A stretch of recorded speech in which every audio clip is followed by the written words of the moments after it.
Hey folks, we're in chapter 2 of the book of Mark, and the action at this point is at lightning pace. Jesus is home, and his house is so full of people. They're lowering a guy they want Jesus to heal down through the roof. Jesus is calling a tax collector to be his disciple. He's being challenged by the Pharisees, the religious elite of his day. He's out in the field on the Sabbath, the day of rest. You see, Jesus in Mark, he doesn't slow down. But amid all that action, we get a story about friendship. It's an important story because you know this. Friends are important. Friends make life more fun. Most of all, real friends, you know this. Real friends are different.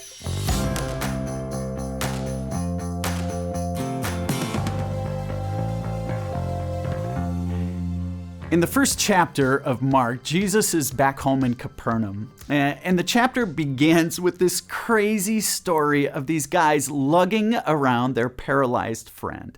They've heard about Jesus and are certain he can do something for their friend. So they carry him to Jesus' home. But his home, it's so full of people who are there to hear him speak that they can't even get their buddy through the front door. So what do? What do? Well, these guys are determined. So since they can't get into Jesus' house, where Jesus was, they hoist their buddy up on the roof, and you know what they do. They start digging through the roof. Now think about this scene, people. They're digging through the roof.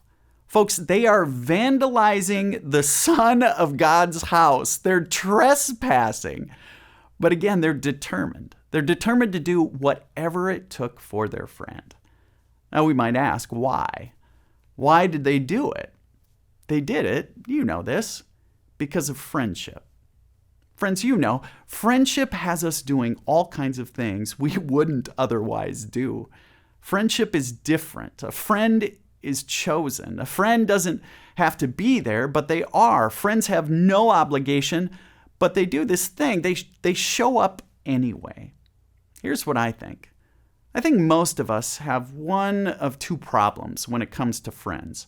Either we lack friends or our friends are poorly chosen. Most of us think that good friendships are sort of just supposed to happen. But then we wonder why when it doesn't happen. You see, friendship must be sought. It must be discovered. Friendship takes an investment. Here's what I know about that paralyzed man.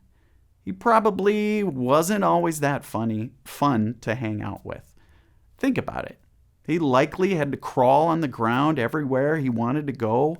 Having to haul your buddy around everywhere you went, that wasn't all that cool. I imagine his buddies, they wanted to go out on the lake for the day, but they weren't able to because their friend was around. He was a hassle. He never paid for dinner, and he certainly never drove. And yet these guys, these friends, they show up at their buddy's house. They load him up, and they carry him to Jesus. Folks, this is not normal. They weren't getting paybacks. Instead, this was a sort of reckless love. I wonder if this story is included in Mark's telling of Jesus' life, because Jesus wanted to give people another image of the kingdom of God, the life God wanted for us. He wanted to show us that in the kingdom of God, well, the way it works is that this kind of friendship and Jesus, you can't separate the two. They go hand in hand. As we close today, here are a couple of questions I want you to think about.